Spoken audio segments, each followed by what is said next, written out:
Bonjour Jean-François Frouget. Bonjour Annie-Gabrielle. Nous voici arrivés au terme de cette première série de 10 émissions sur le collier des paraboles du royaume. Le collier comporte 15 perles ou paraboles. Nous poursuivrons donc 2 autres séries de 10 entretiens plus tard pour connaître l'ensemble du collier. Mais aujourd'hui, pour cette 10e émission, nous partons à la recherche du secret du royaume des cieux. C'est ainsi que vous avez souhaité intituler cet entretien. Alors, où trouve-t-on ce secret ?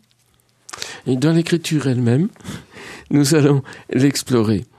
Et d'abord, cette notion de secret est une parole de Jésus. Puisqu'il le dit, il n'est pas donné à tous de connaître le secret du royaume des cieux. Il me semble que la chose est si importante que ça vaut la peine de s'y attarder un peu. Alors d'abord, je vous lis le passage qui se trouve au cœur de la parabole du semeur. Vous savez que la parabole du semeur est constituée de 2 parties. D'abord, une description du cycle de la graine, oui, et du semeur.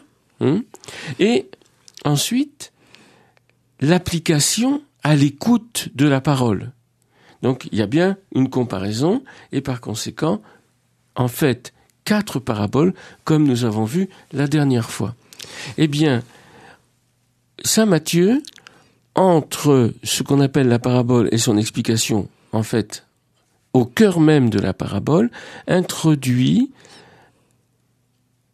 une séquence où l'on voit les disciples s'approcher de Jésus. Donc ça veut dire qu'ils sont dans son intimité pour lui poser une question essentielle. Et d'ailleurs, nous pouvons repérer à cet endroit qu'il y a une formule qui est utilisée dans toute l'Écriture sainte. Et ça commence ainsi. Et ses disciples s'approchèrent et lui dirent : « Rabbi, pourquoi leur parles-tu en parabole ?» Donc la question n'est pas de la curiosité, c'est la question de disciples intelligents, mais qui ont besoin de comprendre quelque chose qui est fort mystérieux et que nous allons découvrir. Et la réponse de Jésus est la suivante.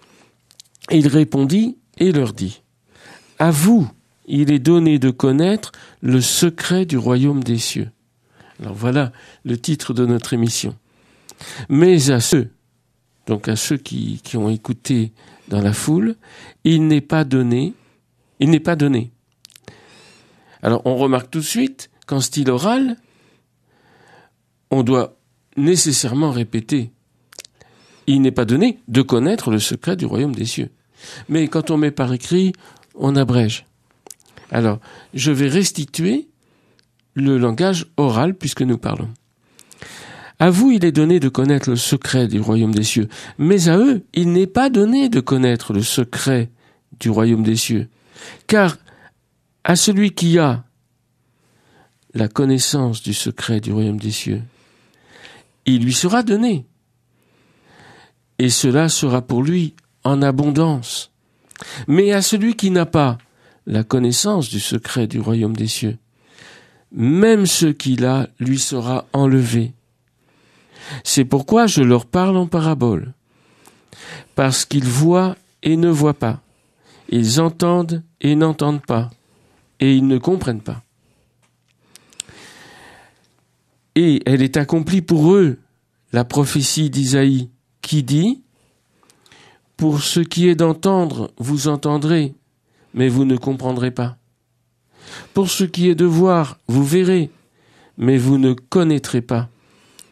Car le cœur de ce peuple s'est enflé, et leurs oreilles ont été rendues lourdes à entendre, et leurs yeux se sont fermés. Pour qu'ils ne voient pas de leurs yeux, et qu'ils n'entendent pas de leurs oreilles, et qu'ils ne comprennent pas dans leur cœur. Et qu'ils ne se retournent pas, qu'ils ne se convertissent pas, et que je ne les guérisse pas. Or, pour vous, heureux vos yeux qui voient et vos oreilles qui entendent, le secret du royaume des cieux. Amen, amen, je vous le dis, beaucoup de prophètes et de justes ont désiré vivement voir ce que vous voyez et n'ont pas vu. Le secret du royaume des cieux. Et entendre ce que vous entendez et n'ont pas entendu. Le secret du royaume des cieux. Et il faudrait même ajouter, et le cœur de comprendre le secret du royaume des cieux et ne l'ont pas compris. Vous voyez ? Alors on voit que d'abord ce texte est parfaitement construit. Et il est construit sur quelque chose qui marche par trois. Les yeux, les oreilles, le cœur. Et le cœur, pris au sens hébraïque du mot, c'est-à-dire intelligence, mémoire et volonté. Bien sûr. Ça, on l'a souvent redit aussi. Oui. Alors, les yeux pour voir, les oreilles pour entendre, donc toute l'information que nous pouvons recevoir du monde. Alors, évidemment, c'est aussi une métonymie, puisque il y a le toucher, il y a tous les autres sens. Bon. Mais quand on apprend, c'est essentiellement voir et entendre. Et agir, bien sûr, pour mettre en pratique les choses. Il y a des paraboles pour ça. Et pourquoi faut-il voir et entendre ? Pour comprendre. C'est-à-dire, si on se contente de voir ou d'entendre, c'est qu'on n'a pas réellement vu et entendu. Car la finalité de la vision et la finalité de l'audition, c'est la compréhension. Et comme les Hébreux et la plupart des peuples mettent l'intelligence au cœur. Pourquoi ? Parce que c'est central dans la vie humaine, tout simplement. C'est ça qui doit diriger nos actions et nos sentiments. Eh bien, il y a une prophétie d'Isaïe que Jésus reprend à son compte en disant « c'est réalisé pour eux ». C'est-à-dire pour tous ceux qui écoutent et n'entendent pas, qui voient et ne voient rien, et qui ne comprennent rien. Et alors, vous voyez que cela est universel. Ça ne dépend pas du temps de Monsieur Isaïe. Ça ne dépend pas du temps de Monsieur Jésus. C'est strictement universel, car tous les hommes ont des yeux pour voir, des oreilles pour entendre et un cœur pour comprendre, mais ils ne savent pas s'en servir. Le gros problème est là. Et tout l'enseignement de Jésus, c'est de nous réapprendre à nous servir de nos yeux, de nos oreilles, de notre cœur. Alors, la question des apôtres, c'est pourquoi leur parle des disciples, puisqu'on les appelle encore disciples, pourquoi leur parles-tu en parabole, alors tout de même voilà. À cette foule qui ne comprend pas, qui... Alors, le problème, c'est que l'humanité, donc chacun d'entre nous, est dans une telle catastrophe, dans un tel égarement, parce que on ne voit rien, on n'entend rien, on comprend rien, on est paumé, comme on dit, Mais où on va ? Mais qu'est-ce qu'on va devenir ? Et la vie a-t-elle un sens ? Et même, est-ce qu'il y a un bon Dieu ? Parce que même les croyants se posent la question. Donc, même les croyants sont incroyants. Les incroyants ne se posent même plus la question. Donc, ils sont devenus dans une espèce d'égarement et d'abrutissement complet. Bon. Parce que l'homme, il se pose des questions quand même. Même s'il ne sait pas y répondre, il doit au moins poser des questions. Bon. Cet égarement est constitutionnel de notre état. Et Jésus vient nous guérir de cet égarement si nous voulons bien. On va voir que la clé, justement, elle est là. Parce que, pourquoi partir en parabole ? Mais précisément pour apporter un remède à notre égarement. Pour apporter un remède au fait que nos yeux voient sans voir, que nos oreilles entendent sans entendre, et notre cœur ne comprend pas. Alors, il veut restimuler, un peu comme quelqu'un qui a un arrêt cardiaque, on lui restimule le cœur. Eh bien, Jésus va restimuler notre façon de voir, notre façon d'entendre, notre façon de comprendre. De telle façon que nous ne soyons plus égarés, tout simplement, qu'on comprenne quelque chose. Donc, l'évangile est fait pour qu'on comprenne. Enfin, qu'est-ce qu'on fait sur terre ? À quoi ça rime ? Donc, c'est utile. Eh bien, en quoi consiste le secret du royaume des cieux ? Puisque c'est le sujet de notre émission, qui est dévoilé à travers les paraboles. Il faut s'en apercevoir. Et les disciples se demandent, mais pourquoi parler dans cette forme énigmatique qui est la forme parabolique ? Alors, si vous voulez, nous allons faire un petit itinéraire, justement, pour comprendre. Eh bien, allons-y. Eh bien, il faut aller voir le psaume 24, 14, verset 14, où on parle du secret, justement, de Dieu. Le secret du royaume des cieux est équivalent, évidemment, au secret de Dieu. Parce qu'on dit royaume des cieux, il s'agit de la règle qui vient de Dieu, le secret de Dieu. Dieu a-t-il un secret? Oui, d'après le psaume en tout cas, qui n'est pas une parole culturelle non plus, mais une parole inspirée. Le secret de Yod et Vavé. Alors, c'est révélation pour ceux qui le craignent de son alliance qu'il leur fait connaître. Alors, c'est exactement ce que dit le psaume 25, 14, que chacun pourra aller consulter. Mais on le voit également dans le livre de la sagesse. Dans le livre de la sagesse, on nous dit, j'en lis un passage pour qu'on comprenne bien, « Aimez la justice, vous qui jugez la terre. Nourrissez sur Yod et Vav et de droite pensée. » C'est précisément ce que nous n'arrivons pas à faire, d'avoir des pensées droites, justes, à propos de Dieu, puisque nous ne savons même pas qu'est-ce que Dieu. Bon, enfin, quand on est dans la foi, on a une certaine connaissance. Et ce que l'Écriture nous dit, faites attention, ayez des pensées justes sur Dieu. Et cherchez-le en simplicité de cœur. Attention, cette simplicité de cœur, ça veut dire une intelligence purifiée. Car il se laisse trouver par ceux qui ne le tentent pas. Alors, qu'est-ce qui nous empêche de trouver la vérité à propos de Dieu? Le fait qu'en le cherchant, nous avons une posture qui est de tenter Dieu. Par exemple, nous mettons Dieu en demeure de nous illuminer, par exemple, ou de faire un miracle, de faire un signe pour qu'on croie. Ça, c'est tenter Dieu. Même si, par ailleurs, Dieu nous donne des signes que nous ne recevons pas. Des signes et des prodiges. Et des prodiges. Il se révèle à ceux qui ne lui refusent pas leur confiance. Donc, il y a une attitude, d'ailleurs, qui est générale. Si on veut apprendre quelque chose, il faut un minimum faire confiance à celui qui vous enseigne. Même si, à un moment, la raison doit prendre le relais et non plus croire ce qu'on vous a dit parce que quelqu'un l'a dit, mais parce qu'on a compris que c'est vrai. Parce que si jamais on comprend que ce qu'on nous enseigne est faux, il faut le rejeter, bien sûr. Alors, on peut supposer que ce qu'enseigne Dieu est vrai, puisqu'il est la source même de toute vérité. Il peut ni se tromper, ni nous tromper, comme on disait au catéchisme dans le temps. Et c'est évidemment une hypothèse qu'il faut faire sur Dieu. Sinon, c'est absurde. Donc, il faut arriver avec une certaine confiance, a priori, pour pouvoir entendre un enseignement. Alors, c'est une question de désir, là aussi. C'est une question de désir. Bien sûr. Ça va être une question d'intelligence et de volonté qui va illuminer le désir. Mais, attendez, il faut y arriver pas à pas. Mais les pensées tortueuses éloignent de Dieu.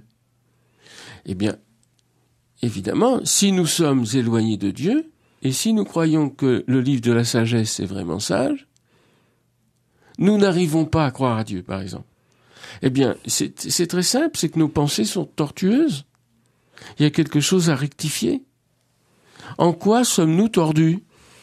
Il se pourrait que nos sentiments envahissent notre pensée. Quand on fait des sciences, on sait que c'est une catastrophe. Il faut penser rationnellement. Mais il faut penser rationnellement sur Dieu. Oui, mais ma petite est malade et elle risque de mourir s'il y avait un bon Dieu quand même, etc. C'est une pensée tortueuse. C'est complètement tordu de parler ainsi. Ça n'a aucun rapport avec la réalité. Ça a rapport avec ma souffrance. Mais si je colore ma pensée avec ma propre souffrance, c'est une pensée tordue. Et pourtant, Jésus va faire beaucoup de guérisons, mais nous allons en parler après, peut-être un petit temps de musique. Nous poursuivons, Jean-François Froger, notre émission, notre entretien, 10e entretien et dernier de la série, sur le secret du royaume des cieux. Oui, et nous étions en train d'explorer un passage du livre de la sagesse qui nous éclaire sur ce qu'est ce secret.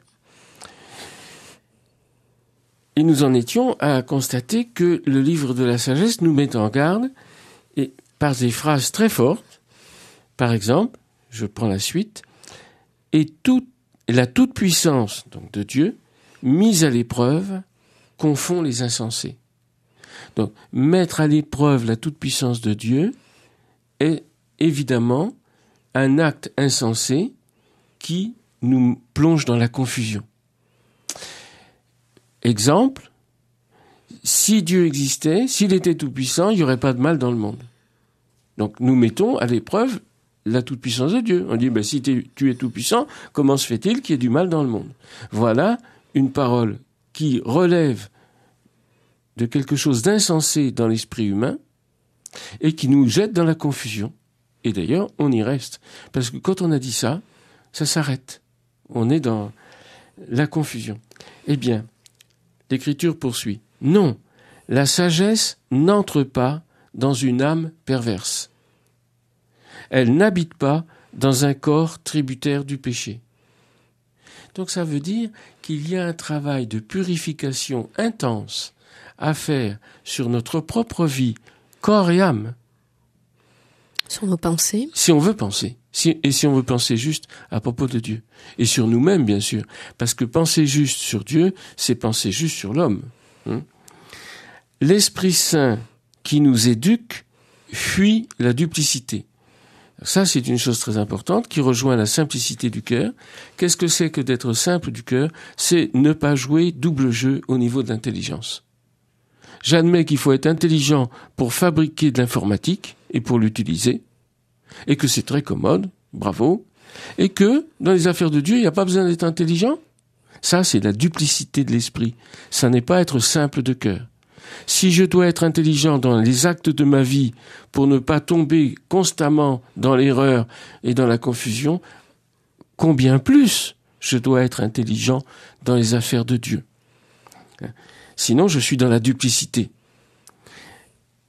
L'Esprit Saint s'éloigne des pensées sans intelligence. C'est dit clairement. Il est confondu quand survient l'iniquité. C'est-à-dire, on ne voit plus rien. Alors, on va un peu plus loin. Ainsi raisonnent-ils ceux qui s'égarent. Leur perversité les aveugle. Donc, il y a un problème d'aveuglement. Ils ont des yeux pour voir et ne voient point. Voilà la source de l'aveuglement. Eh bien, le secret de Dieu, c'est ça. Ils ignorent les secrets de Dieu. C'est la suite exacte du livre de la sagesse. Ils n'attendent pas. Alors, en quoi on voit quelqu'un qui ignore le secret de Dieu? Ils n'attendent pas de rémunération pour la sainteté. Ils ne veulent pas croire à la récompense des âmes pures. C'est qu'on peut atteindre sans travail sur nous-mêmes, sans purification. On pourrait comprendre les yeux fermés, les oreilles bouchées. Non, il faut ouvrir les yeux, ouvrir les oreilles, s'efforcer de comprendre. Oui, Dieu a créé l'homme incorruptible. Il en a fait l'image de sa propre nature. Mais nous ne pensons pas à l'image de Dieu. Nous pensons à l'image des animaux. Quelle déchéance! Mais évidemment, les animaux, on les voit. Alors, c'est facile de se comparer à une vache ou à un singe. Puis on peut dire que les animaux sont parfaits dans leur nature. Finalement, ils font exactement ce que... Dans leur nature, ils n'ont pas de soucis, voilà, puisqu'ils n'ont rien à décider. La grosse difficulté de l'homme, c'est qu'il doit se servir de son intelligence et de sa volonté. Et chez les animaux, ils n'ont pas à se servir de l'intelligence, sauf par des automatismes, et n'ont pas à vouloir. Un animal ne veut rien. Il est mu par des désirs, ce qui n'est pas la même chose. Mais le désir humain doit être régulé par l'intelligence et la volonté. Ça s'appelle la liberté. Tout le problème de l'homme, c'est d'être libre. Alors, comment se fait-il que nous nous pensions corruptibles et corrompus? Parce que nous nous pensons ainsi. Nous nous méprisons nous-mêmes dans notre nature. Alors il faut retrouver un peu d'honneur l'honneur de l'humanité, c'est d'être incorruptible, en fait. Mais il faut arriver à le penser, on peut pas tricher. Ou alors, on est dans la duplicité. Tant qu'on n'arrive pas à le comprendre, il ne faut pas le dire. Puis ça serait un mensonge. Hein? Mais l'Écriture nous révèle pourquoi nous nous pensons corruptibles. Parce que c'est l'envie du diable. C'est par l'envie du diable que la mort est entrée dans le monde. Et toutes ces pensées corrompues qui nous pervertissent. Et ils en feront l'expérience, ceux qui lui appartiennent. Alors on fait l'expérience de la corruption et de l'inintelligence parce que notre intelligence a été corrompue quelque part. Alors, il faut la purifier. Le secret de Dieu consiste en cela que sa révélation est toujours proche de celui qui cherche la vérité. Seulement, comme disait déjà Platon, la vérité, il faut la chercher de toute son âme. Il ne faut pas jouer double jeu. C'est ce qu'il y a de plus difficile, en fait. Parce qu'on a peur des conséquences. Et ce qui est idiot, en plus, parce qu'on a peur des conséquences avant d'avoir trouvé la vérité. Parce qu'on s'imagine que la vérité va être quelque chose de pénible, alors que c'est quelque chose de joyeux et de libérateur. Donc on va pas souffrir. On a tellement peur de la souffrance. Mais pourquoi on a peur de la souffrance? Mais parce que la corruption est rentrée dans notre âme. C'est ça la mort. Et nous vivons une vie mélangée de mort. On est dans la peur, dans la crainte, comme dit l'Épître aux Hébreux. Mais cela trouble notre esprit. Alors l'injuste dit, voyez, quand on n'a plus foi dans la vérité, même celle qu'on n'a pas encore trouvée, mais qu'on cherche, quand on devient injuste, on dit que notre force soit la loi de la justice.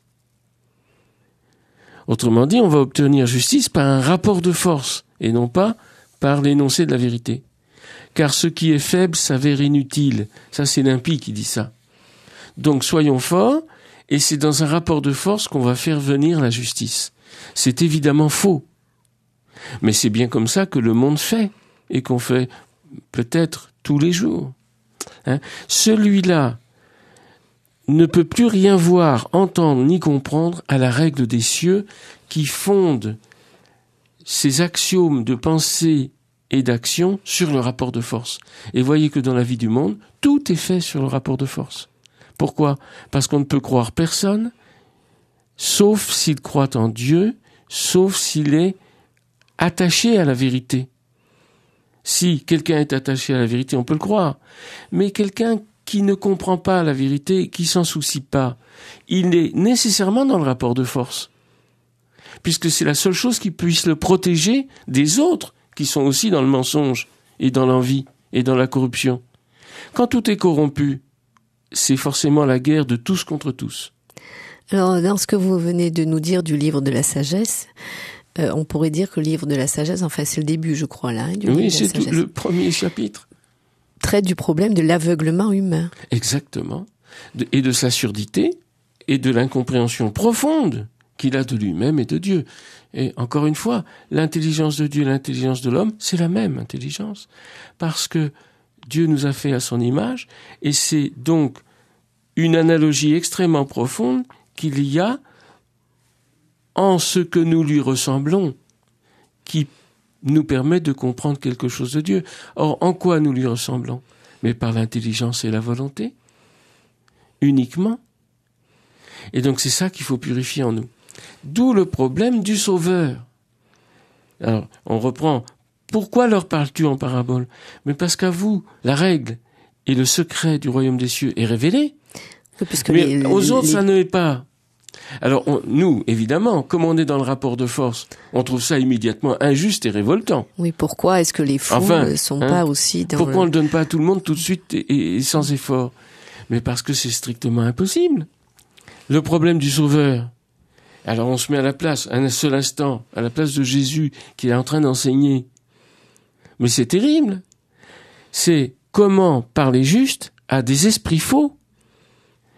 Parce que parler juste à un esprit faux, ça a une conséquence très grave. C'est que l'esprit faux va transformer tout dans un rapport de force. est dans quelque chose d'injuste.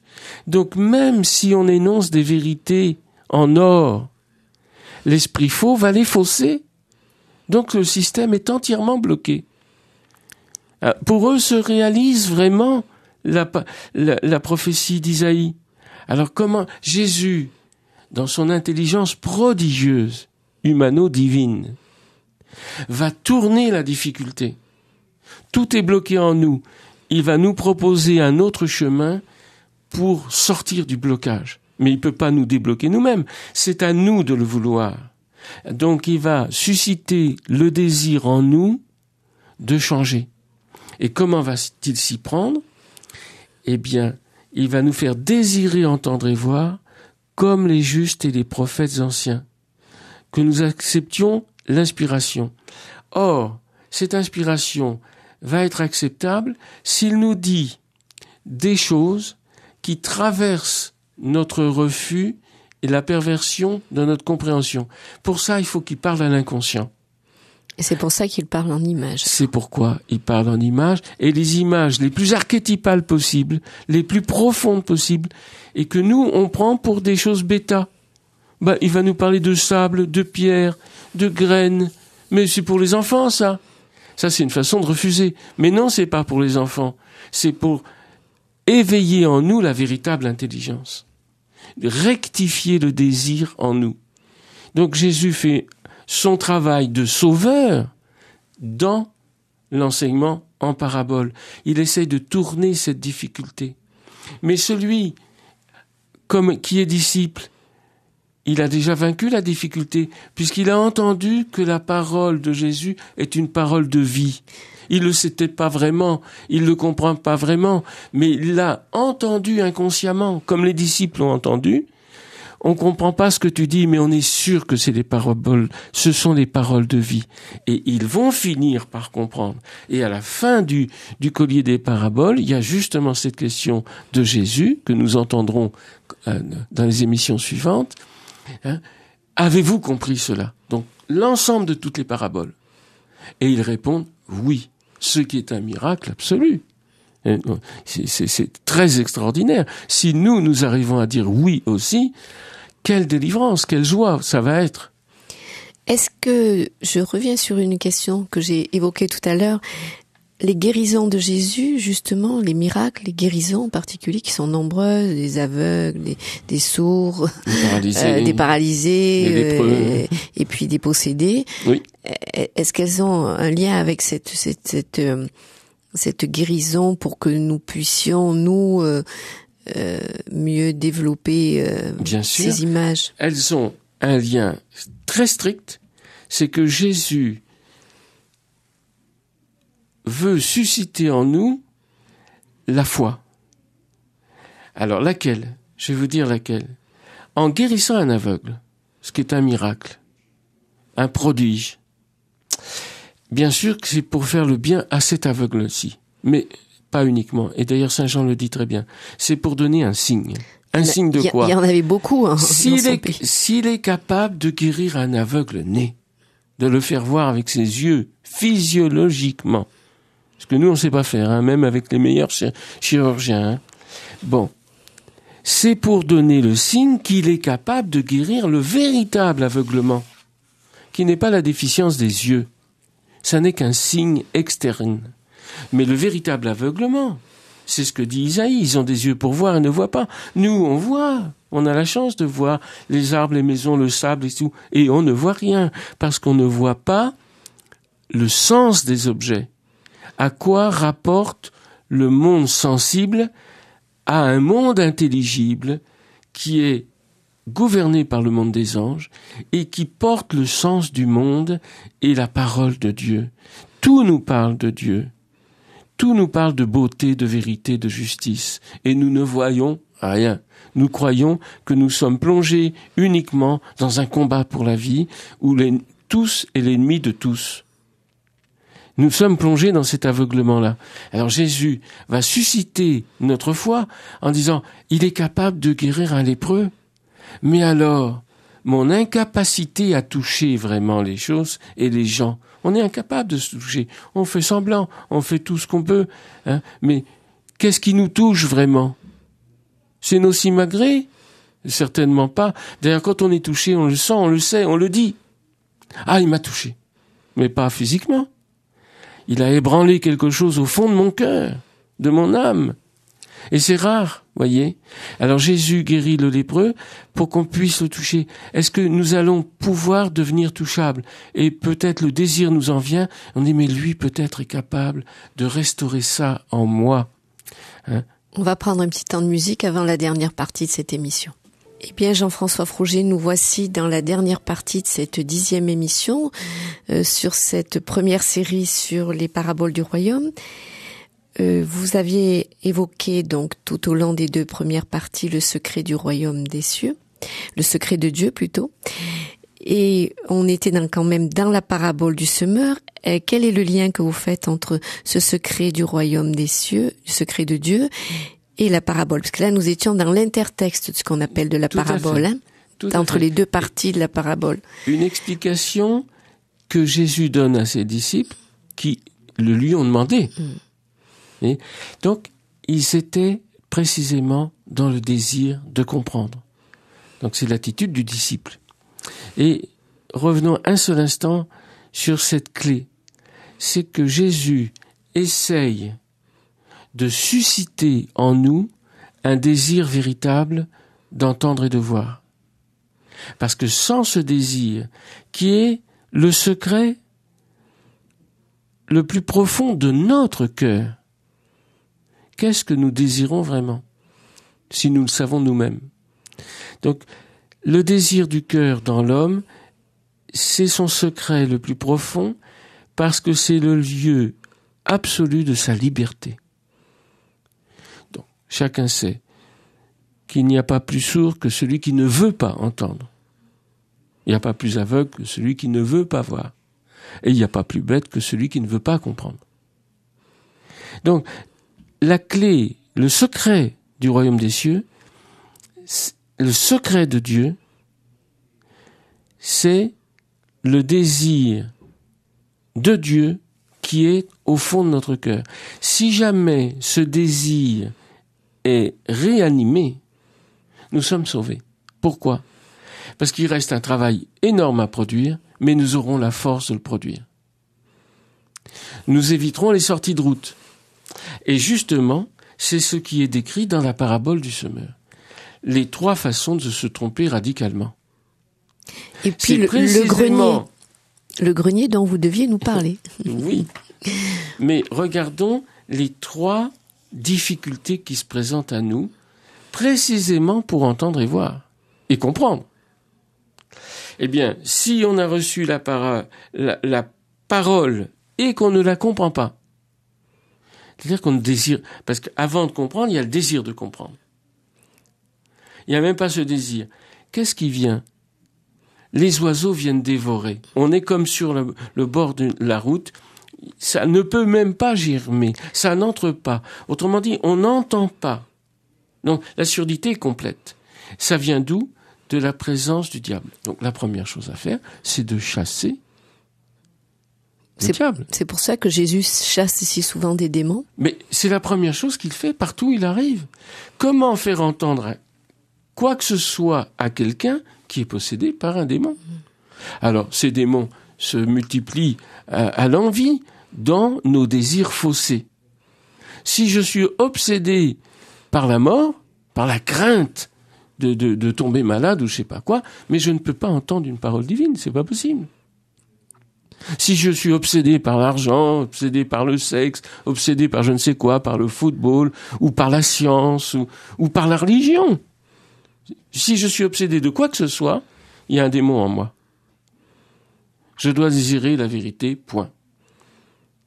Donc ça, c'est la première sortie de route. Oui, et effectivement, on dit les oiseaux viennent manger le grain, mais on dit dans ce qu'on appelle l'explication que... C'est parce qu'il ne comprend pas. Le Satan vient et arrache le cœur. Voilà.